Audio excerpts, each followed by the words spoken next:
Hey, welcome back, everybody.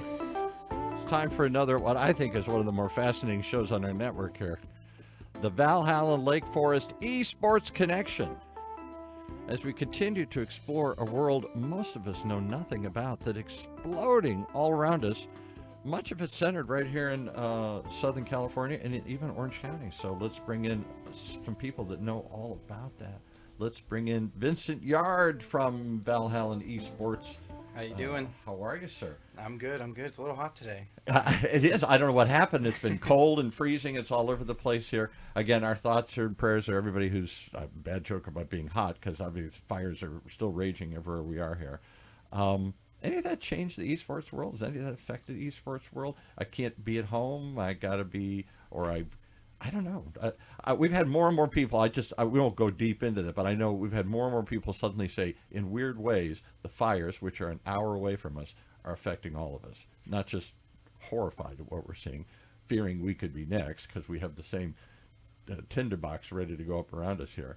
But I wonder if somehow you've seen any impact on the esports world, or does that just carrying on its own right now here? I mean, not really, no. I mean, I've seen a couple esports tournaments to raise money or something here. Everybody's suddenly trying to jump in and say, we're going to raise money, we're going to have a restaurant. Maybe you should do that. You should do a fundraiser just to help raise money for kids affected up in the area, or people affected. I don't know. Yeah, that makes sense.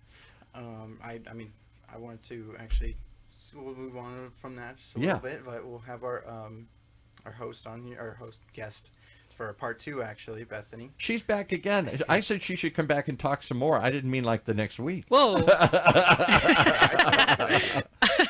So Bethany Pyles with us here again, esports coach, author, speaker, all sorts of things. I'm fascinated to hear what you guys are going to talk about, because it seems kind of a freewheeling discussion about the esports industry as it's at today. And it isn't just an industry, it's a sport.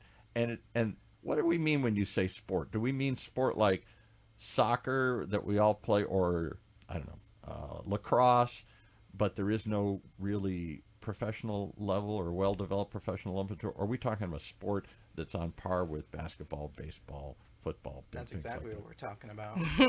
We're talking about. Yeah. All right. Let's talk about it. Yeah, and I mean, I think in our first episode with you that we talked a whole lot about the sports side of that, where you know, we talked about players, teams, where it is like right now. Yeah.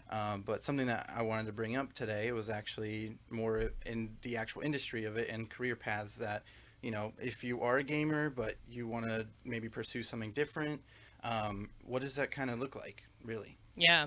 Well, I mean, we definitely touched on the competition aspect of it most of the last time I was here, which is, you know, it's booming not only here in the US, but much more even globally.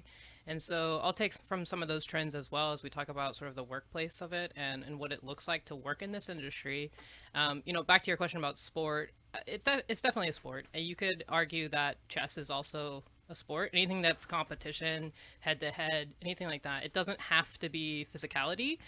There's other types of competition. You said there's a competition for, what was it? Oh, that's right. Excel. Oh, that's right. Excel. I have to send you the video. I'm going to watch Excel. people compete building Excel I just watched one of spreadsheets. those, Listen, we can't all be bodybuilders, right? I mean, we gotta pick and choose sometimes with our genetics what we can get into. Yeah. But it's definitely a sport. I mean, the magnitude that you have to, you know, put yourself into something like that to be really good at it. It's the same as esports. There's a lot of, you know, nitpicking things outside of just your physicality. So, but let's talk about workforce. You know, I think just like any industry, let's use sports as an example. You know, there are players on the field and they're probably the 1% of that entire economy of that industry. And so, you know, asking a parent and talking to them about, you know, what do their kids like to do? And oftentimes in gaming, it's playing, right? You want to sit and play. You want to be the one actually manipulating those characters, being on a team.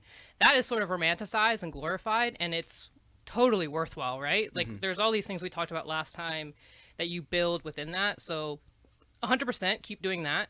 But I'd love to address a little bit more of what else is out there. So for myself, of course, I love gaming and I'm a gamer, But of course, I've also sort of crossed the threshold of age of where that's sort of acceptable too. Because you did play professionally, right? People paid you money to play? Yeah, I've played in tournaments and money has been involved. And coaching for me was really where I got my foot in the door as far as professionally. So I was the director of coaching at Cloud9, and then that sort of spun off to lots of things. So coaching is sort of where I found my place, and that's why I like talking about workforce, because it's not all about just playing the game. You know, I'm making a career for myself just over the last 7 years or so, just in that realm of coaching. And so you can imagine there's so many other facets to this that you could spend a lifetime investing in that doesn't have to do anything with actually playing the game. Of course, I watch games and I need to play them myself to understand things, but just at a completely different level. If you're playing the game and grinding to the top, you're investing a lot of hours just doing that. Yeah. And so I'd love for parents to start understanding too that there is marketing involved, there's PR involved, there are, of course, shoutcasters, broadcasters, analysts, things like that, coaches on staff. But outside of even all of that, there's an entire ecosystem that's incredibly well-rounded for any sort of skill set. Right. Meaning you could be an artist and get into this world. Right? You could be a musician and get into this world. Exactly. Or an engineer. An engineer, 100%. The coding, actually game design, something that we've been running at Valhallan, using Unreal Engine and things like that to teach kids early on. Even at the age of 6, we have some of our kids starting in Unreal Engine, learning how to manipulate these really intense Talk about that real platforms. quickly if they don't know. I had to learn what Unreal Engine is. It's the gaming. What do we call it? Is it a platform? It's a tool. It's a tool. So it's a sophisticated way of making things move in 3D that's way beyond anything. So it's what all games are built upon, so they look realistic. And I bring that up because now they're using 3D, that engine, that software, to make Hollywood movies like The Mandalorian and stuff. So when they integrate the background and the foreground, they're not just in front of a green screen anymore, they're in front of a LED wall, and the LED wall moves and is coordinated to move with them. All that's done with, what is it called, realistics? Unreal Engine. Unreal Engine, yes. Right. Yeah.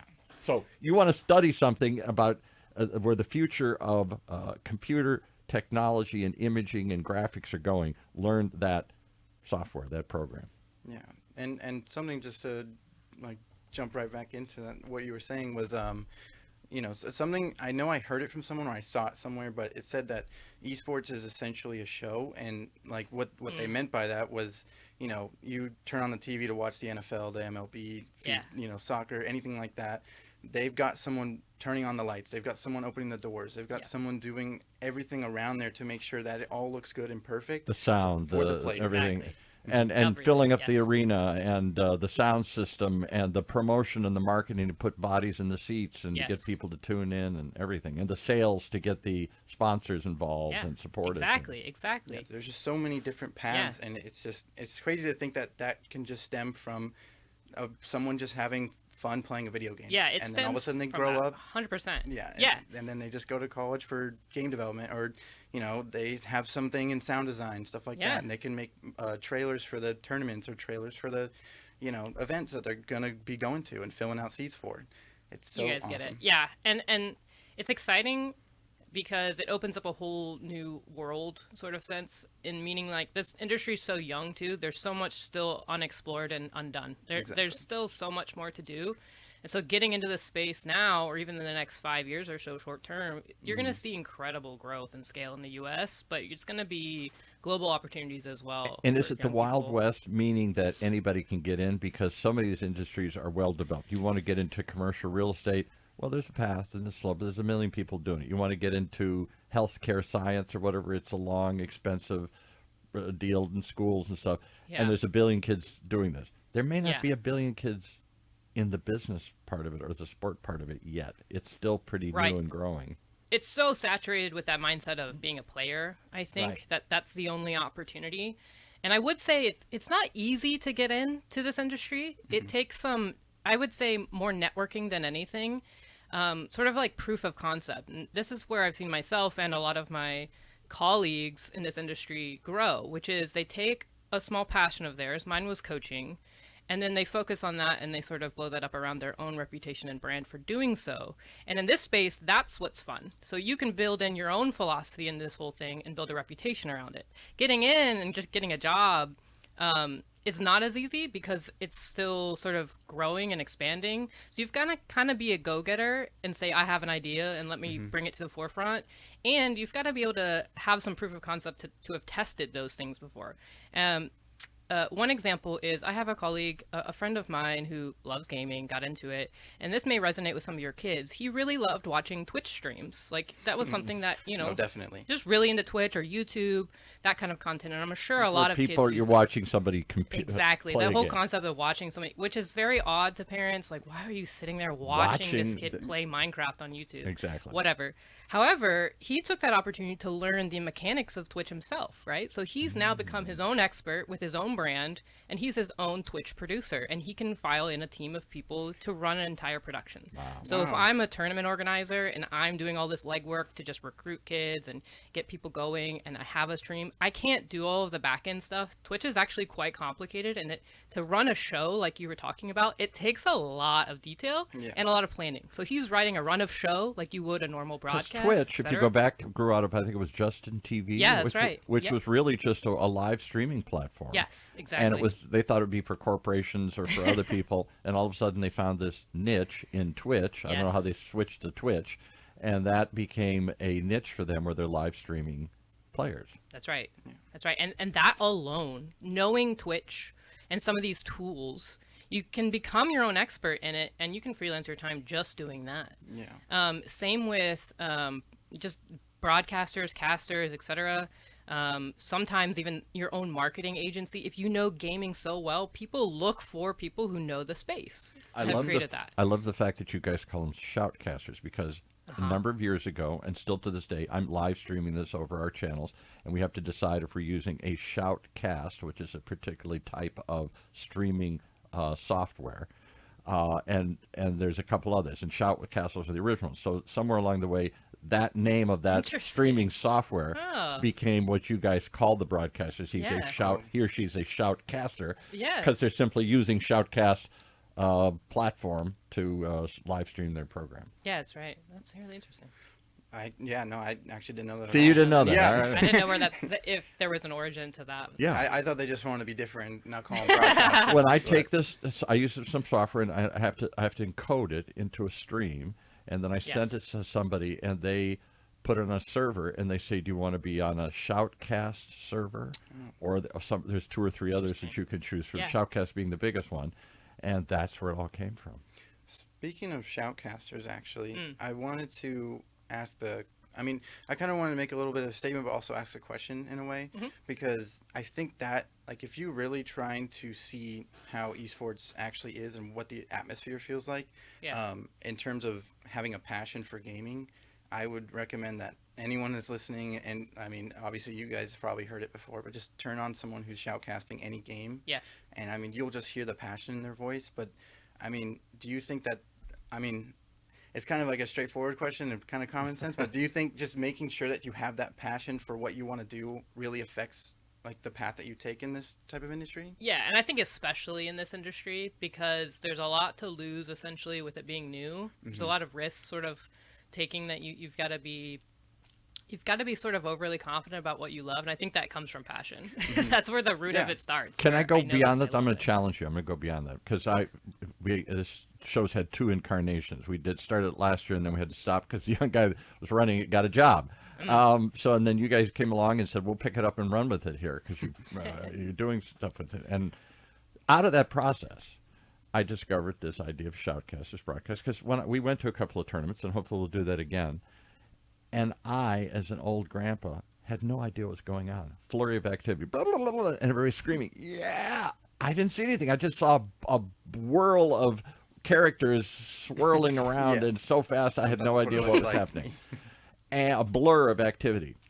And I said, as an outsider, if somebody could explain it to me, to be what they call in the NFL the color commentator, give me a little insight about what I'm seeing here. Not just a play-by-play announcer tell me what's happening, but fill in a little color here. Take me into this world. What's he thinking? What's coming next? What are they doing? Why is this so incredible? That's needed if you're going to reach out to people beyond just the hardcore gamers who get it already. Nobody has to tell them what's happening. They can see what's happening.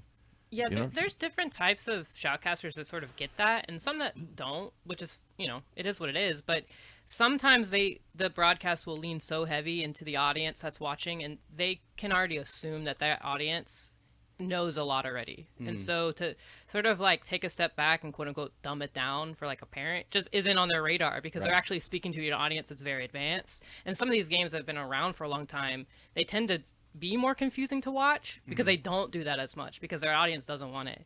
However, you'll notice that in a lot of newer games especially, they'll take a break in between matches, and those casters will go back and forth between the stories and sort of storytell who these teams are and who some of these players are. So and so did this incredible thing in the game, but they actually break down who that player is. Like, where did they come from?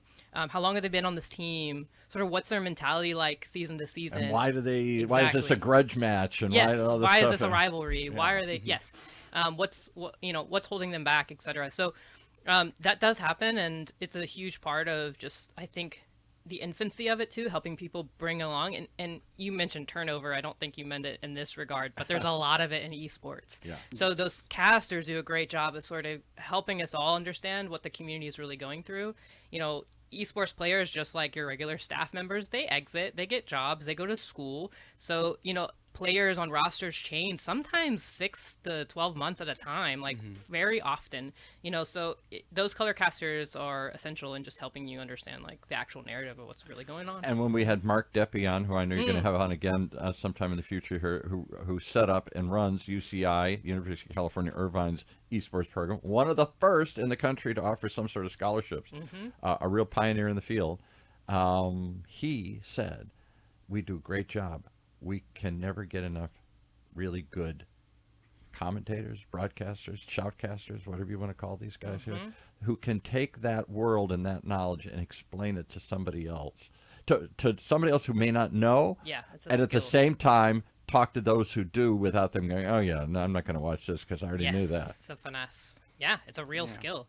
And those folks that can do that, they're doing it full time. They're being picked up by large publishers, Riot, Blizzard, etc., to run those things. So, these aren't people that are just like born to do this necessarily or went to school for it. This is a craft that they've honed on their own. And like you said, they're taking into consideration those nuances. So maybe they have a skills. Podcast like this, or maybe in my world, they would have studied radio and they ran the local radio station in the high school or the college or something. Here, they learn to tell stories verbally. Exactly. And oftentimes, some of them are not great at the game. I mean, it's the same with an ESPN desk, right? Some of them are older, or they never even played the game. Yeah, they didn't play the game at all to that level. So, it doesn't actually require in-game skill. It's more exactly that. It's storytelling, being able to understand what's going on in the game itself and translate that for the audience. Totally different skill set. Yeah. So I go back to the question of the day. To me, is it still a sport or is it a game? Is it chess? Or is it and if it is a sport, is it just relegated to some point in your life? You played lacrosse. I think it's soccer. Every kid plays soccer today. Now the parents say, go play soccer. That's safe. You're not going to get hurt playing soccer. But there isn't a whole lot of opportunity because the pro level, it's gotten bigger, but it's not in this country. It's never been what it is around the world. And therefore, whatever, there isn't as much of an industry built around it. It's growing. I get it. It's changing dramatically but it's still a long way from Europe or South America or the rest of the world. Having said that, I wonder, they keep telling me esports, you go to South Korea and stuff, this is right up there. This is a national sport. Yeah, that's right. And people fill up stadiums and watch 100,000 people or 50,000 people on screens compete.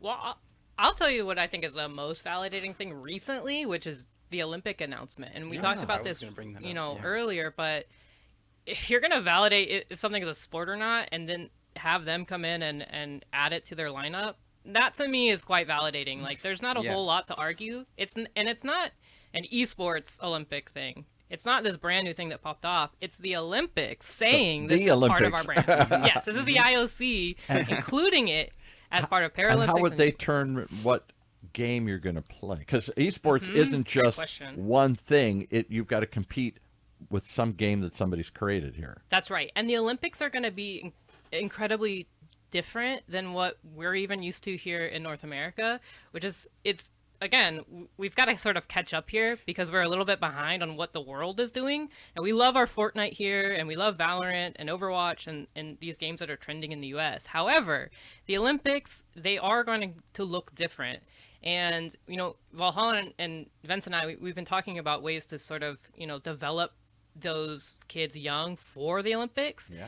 Those games that are going to be played, they have to be non-violent, right? So that's the core of the Olympics themselves, right? Yes. It's about bringing a global community Can't together be under harmony necessarily and peace. kill games. Yeah, right. Exactly. Yeah. So those types of games, whether they're animated or not, whether they're gimmicky or not, they're just not going to be included. At least not right now. So some of the games that they're highlighted, and they've highlighted in the past because they piloted this a little bit, is eFootball is one. eFootball is very similar to FIFA. It's just a different title, but eFootball is free to play. And so globally, it's very accessible. Another one's going to be sim racing. Sim racing 100% will be there. Sim racing is interesting, obviously, because you can do a crossover into actually real driving. I don't know if I mentioned this last time, but they're building a facility in the U.S. now that will have a real racetrack. It's an actual racetrack. But the facility inside is going to be a training facility with sim racing. So their goal is to actually take those that are really great at sim racing and either let them compete in sim racing as is, or let them transition into actual driving. And that's already happening, but on an Olympic scale. So this will be an Olympic training center just for the sim Which racing. then enters the world to this. We're at UCI's Applied Innovation Center. It's filled with people doing virtual reality and augmented reality. Yeah. For training of all sorts, military training, Exactly. teaching a doctor, Yes. remote things. So they create a world, and you can go into this and that. Before you have to fly the plane, you fly the plane Exactly. in the simulator. The one I saw actually was I'm blanking on which quarterback, the starting quarterback for. I saw that. Was it Washington Commanders, I think? Yeah, it was Jaden Daniels. It was. Yeah, I and saw this too. So Yeah. he was actually doing VR simulations of him taking snaps and being like watching film at the same time and just kind of getting his head right for the game and practicing. I think they have a whole system where, so if the players are at home, I think he does it every morning, and he can actually have his like offensive coordinator in his ear. So the offensive coordinator's in the game too. They're running plays together, and some of his teammates are also there, and they're running, really like the defensive side, what they think they're going to run, so that he's prepared at any moment to snap the ball, and he knows exactly where he's going. Yeah. And he's such a young quarterback, and he's already made the playoffs, so it's interesting to see like how he's training for this moment, because he's kind of like an unknown in the space right now. Like he has a lot to prove. Again, we're here in Irvine, which Yeah. has suddenly turned into not just a tech center, but has turned into an automotive center here in Southern California. right. We've got Rivian and other brands and Karma and other things cropping up and popping up here. Having said that, we did a car design show a couple years ago, and more of the car designers are putting on the little VR sets just like that because they want to touch the car. They want to sit in the car. They don't want to just look at it on a board. They want to slip in and say, "Oh, my head hits," and do this and what does the driving experience feel like and stuff, because it's all about experiential stuff. So your kid's sitting there playing video games, you say, "Get off the console." You may be stopping them from being a VR designer for an automotive industry or That's something. what I was gonna say. Yeah. It's just so crazy to me. I mean, I'm not over the football one still. That was cool. And it's just someone has to make those VR headsets. Someone has to program those simulations and put that stuff into effect. So, as long as you however young you are, however older you are, if you're in school, if you're not in college yet, whatever, there's still something for you to look at and be like, this is interesting to me. Because it has to do with video games. And would you think that if you grew up playing video games or took a real passion to it, that would give you a heads up or a heads above? 100%. Because I still look at that and it's disorienting to me. I don't feel comfortable in these sets and in these. I've had a couple of guys put them on for me here in the building, and I'm not used to that experience. Whereas if I was watching even not just a 3D game, but a 2D game, it's so unreal to me. It's so strange to me. I can't operate in that space. Does that make sense? No, it makes sense. I mean, I honestly think that applies to almost anything that's new or, kind of just a little confusing. It's always stuff that you probably just have to look more into. And that's where it just comes back to, you know, what we were talking about last time, we were talking about dedication to something that you really want to do, or something that just really interests you, Yeah. then you will go a long way. So, and Let me yes, give you a video strange games get you example. a I head start. studied film because and radio and TV. That's why I do what I do. I've always loved talking. I love traditional radio, traditional TV, and film. And so I studied a lot of that stuff and had dreams and aspirations and to do all these things. Didn't work out some of those things, but I did get involved in a lot of Hollywood productions and movies and TV shows and whatnot. Okay, so the whole point of the story is that when they started making films in the 1920s, 1910s and stuff here like that, they didn't know what a film was. And all they did is film stage plays. They had the actors walk out from the wings and walk onto the stage and say their lines and walk off. And the film was just to capture that.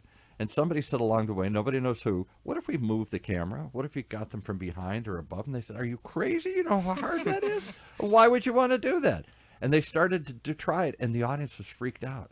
They'd never seen suddenly I'm seeing a picture of the two of you, and suddenly I'm seeing a close up, and suddenly I'm seeing you from above. Yeah. And the audience Yeah. would it was like their heads were swirling, and they had to stop it and slow it down.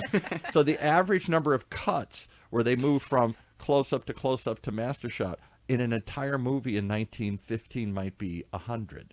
Because they had to have long takes where you stood and stared at each other, they like on a stage.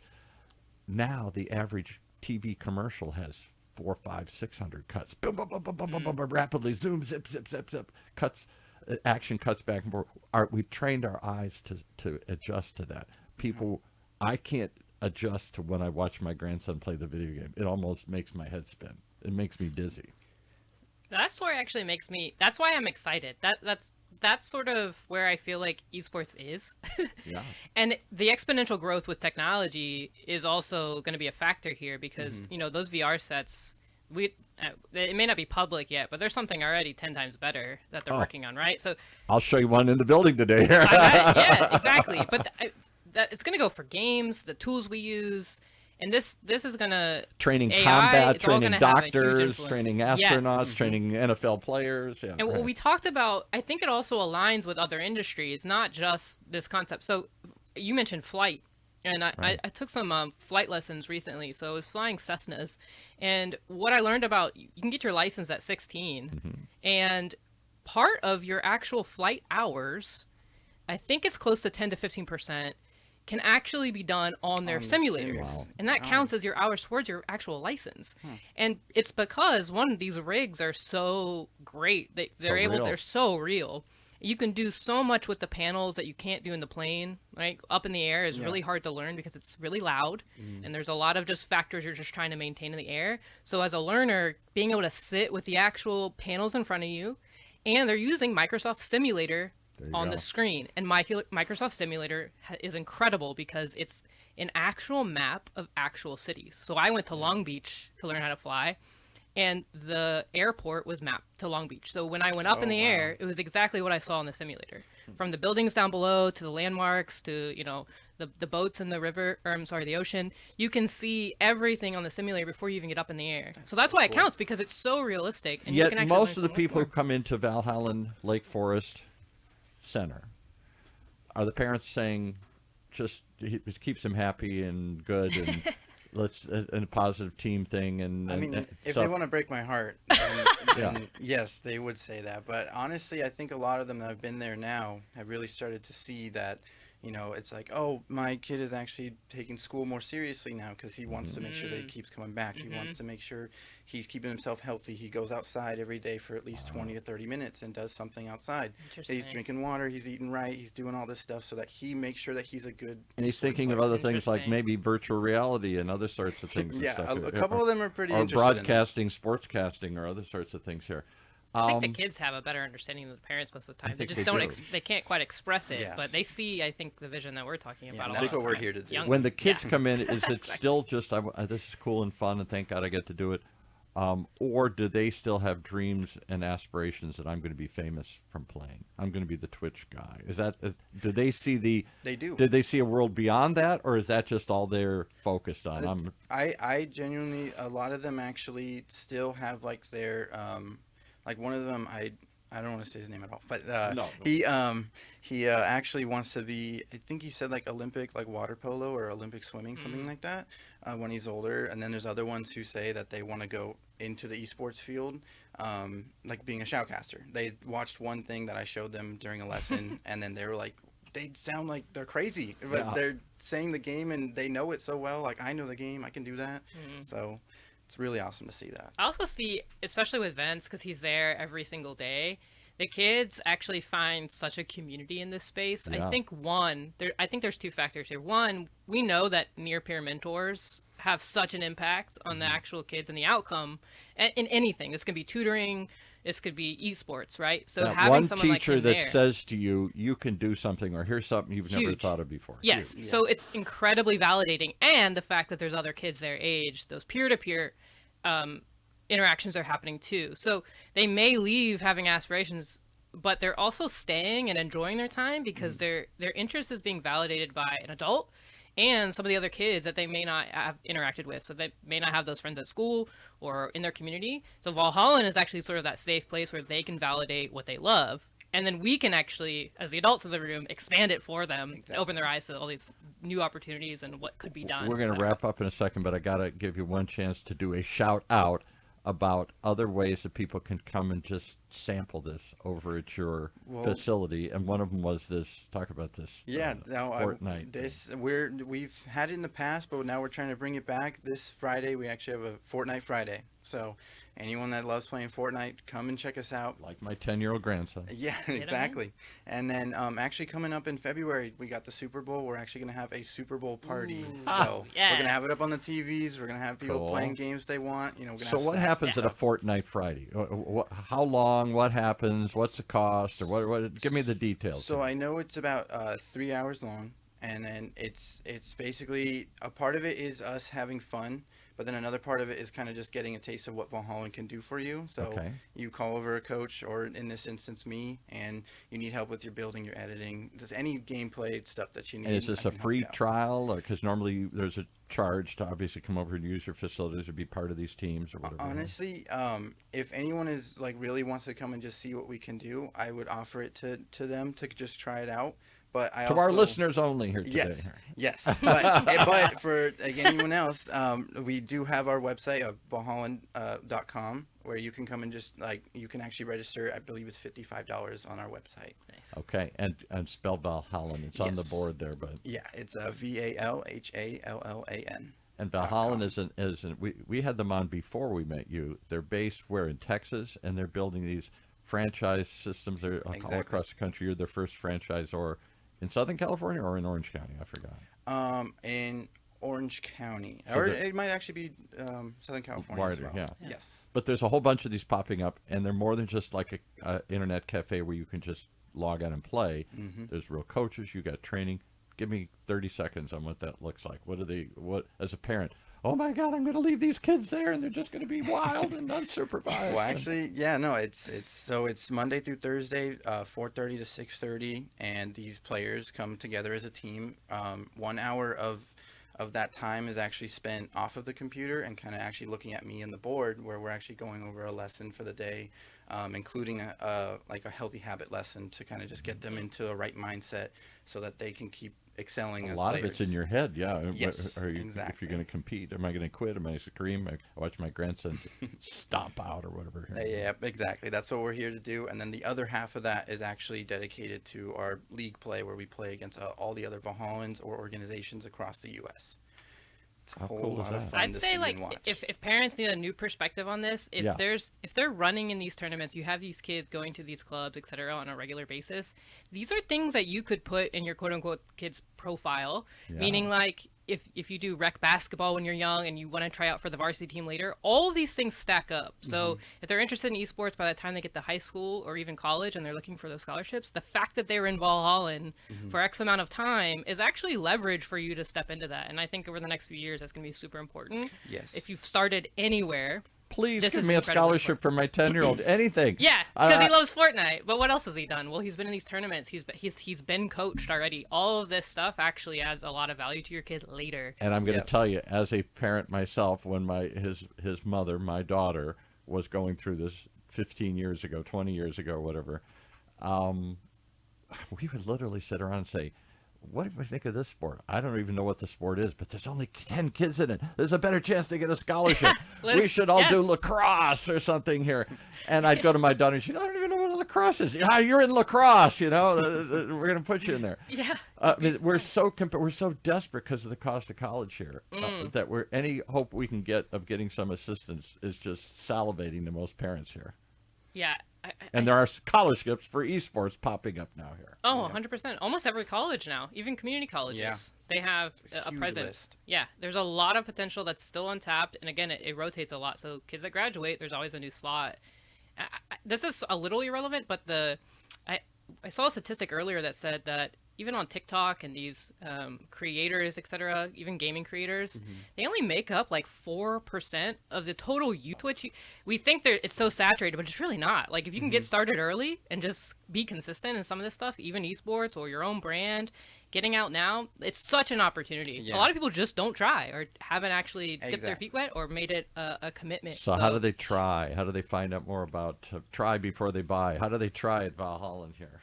Well, I mean, if you're truly interested, again, you can go to Valhallan.com, VALHALLAN.com, and you request more information, and we will give the information to you about how you can get started and even try us out. They can actually come out and sample it and watch a tournament, I guess, for free and stuff and see what's happening there. And if you really want to see one, you can actually come to our Saturday tournament. If you really want to watch us, see what goes on. Yeah, I'm now working with Valhallan as well. Are you okay? I am. So I'm now their community manager. I'm helping them out. Sucked you in like the Godfather here just when you thought you're getting out. I couldn't believe it. I'm excited to work with them. So well, I'm excited to have them on. I'm excited to have this show here, and I'm sorry if I act like an old judge, but this is a world that is being birthed all around us, and it's right here, right now, and the opportunities are immense to get in the ground floor on a business level, on a sports level, on a motivational level. I don't know. Think it, you can build it at this point. Yeah, think it, you can build it. All right, one last time. The website is? Valhallan.com, spelled VALHALLAN. Thank you guys for coming. Take us out. Thanks for having me. Any final thoughts here? You take us out here. I got 3 words for any younger kids out there who want to do something with esports. It's consistency, dedication, and passion. There you go. That's what I'll say. I love that. That's our thought for today. Thanks for joining us here.